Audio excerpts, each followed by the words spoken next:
Bem, gente, no podcast de hoje, a gente não tem como falar sobre o momento que o Brasil vive, o momento atual do país, porque é uma lástima, né? Não só pela questão da pandemia, mas também por outras questões que envolvem o fator cultural de grande parte dos brasileiros. Essa camada significativa de brasileiros vem colhendo os frutos da sua própria ignorância.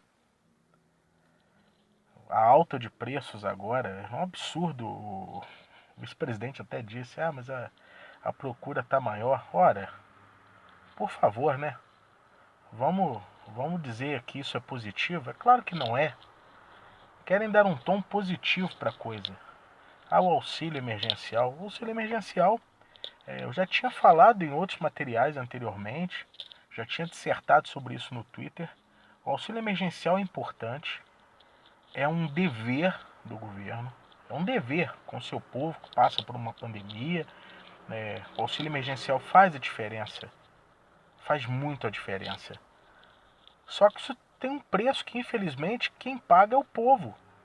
Não é o grande empresário, não é o servidor que tem um salário altíssimo, pelo contrário. Eles vão ficar mais ricos, o servidor vai ganhar mais dinheiro, porque a tal meritocracia do Paulo Guedes é o seguinte: quem ganha mais, ganha cada vez mais. E quem ganha menos, que ajude a financiar quem ganha mais. É isso, é simples. É o tal liberalismo. Um liberalismo que, de fato, não existe no Brasil. Na verdade, é um salve-se quem puder, farinha pouca, meu pirão primeiro. É isso. O Brasil hoje se resume a isso e o povo paga caro por isso tudo que estamos vendo. Com relação à questão da pandemia, sem dúvida isso aí é o típico assunto que nós vamos falar sempre aqui, estaremos sempre falando, alertando, o número de mortes aumenta. O presidente Trump nos Estados Unidos, inclusive, agora confessou que eu fiz de tudo para que essa, essa doença não causasse um alarde tão grande nas pessoas, e isso custou a vida de quase 200 mil americanos. E no Brasil, o discurso é mais ou menos o mesmo. Nós estamos chegando aí próximo a 130 mil brasileiros mortos pela Covid. Isso mesmo, 130 mil vidas perdidas. Eu acho que até parte da imprensa já entendeu que não adianta ficar alertando o cidadão todo dia lá no telejornal. Então agora é o placar da Covid. Vamos informar quantos mortos em 24 horas, quantos casos, e não tem o que fazer. Até porque as pessoas, o quanto foi alertado, nós tivemos algumas emissoras, por exemplo, que fizeram programações especiais alertando. Não que isso evitaria um número de mortes, mas isso evitaria um número alto de mortes, sem dúvida. Enquanto isso, o governo federal com discurso de gripezinha, cloroquina, coisa de maluco. E o povo, grande parte da população, abraçando a causa. A popularidade do presidente cresce à medida que cresce a imbecilidade das pessoas, e o presidente, nesse ponto, estrategicamente, ele vem cumprindo seu papel. Ele virá forte para uma reeleição, isso é fato, porque é um estrategista. Bolsonaro é um estrategista, queiram aceitar ou não. Ele segue uma receita muito simples. Ele se coloca como um grande Superman, como um grande herói do povo, como aquele cara que não tem medo de nada, que fala o que pensa, que fala na cara. Ele é o reflexo da coragem do brasileiro. Olha, é o que ele vende, muita gente acredita. Grande parte da população acredita. Agora, é um duelo cultural, um desafio cultural? Sim. Só que os próprios setores oposicionistas precisam pensar fora da bolha. Se realmente querem fazer frente ao bolsonarismo na próxima eleição, em 2022, as, as, o bloco oposicionista, as forças oposicionistas, precisam conversar, dialogar e encontrar um discurso diferente, fora da bolha, para chegar dentro da comunidade onde o cidadão está de saco cheio de corrupção, de roubalheira, de preços altos, de pagar por uma coisa que ele não fez, de estar lá desesperado, sem emprego, sem trabalho, sem saúde. O cidadão não aguenta mais.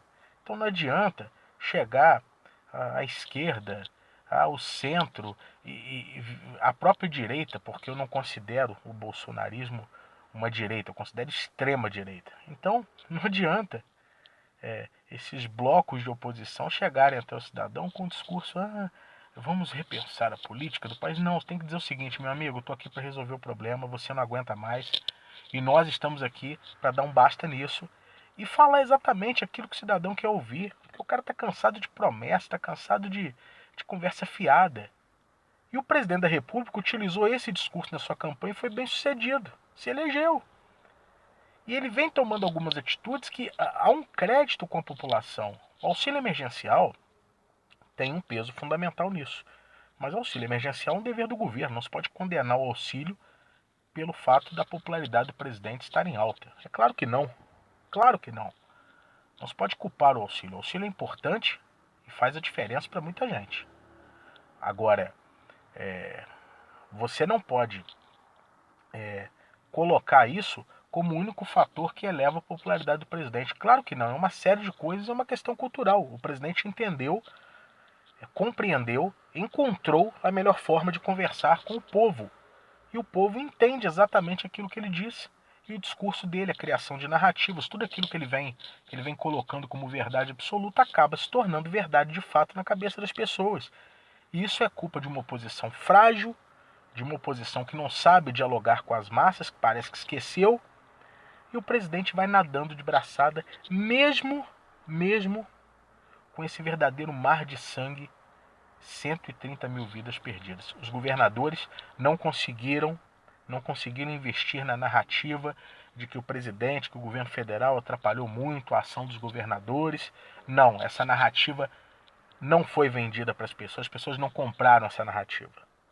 As pessoas compraram a narrativa que o presidente da República mandou todo mundo trabalhar, que tinha que ter todo mundo trabalhar mesmo, e o reflexo disso foi esse feriado de 7 de setembro com praias, bares lotados, ou seja, o pessoal não está nem aí. Essas pessoas não estão preocupadas com pandemia.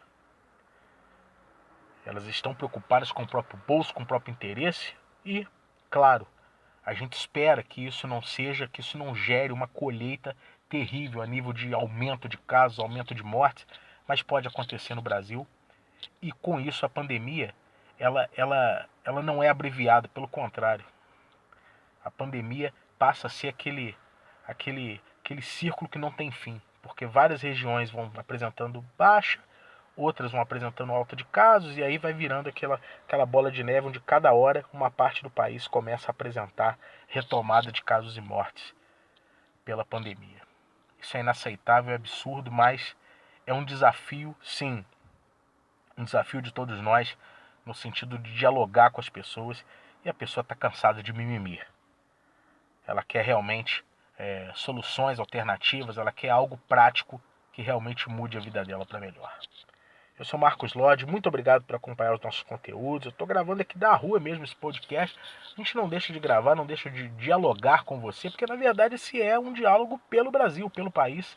E nós estaremos sempre conversando por aqui no canal quando é preciso reagir. Curte o canal, se inscreva, dê o seu like, compartilhe, para que mais pessoas possam ouvir esse material. Muito obrigado e até a próxima.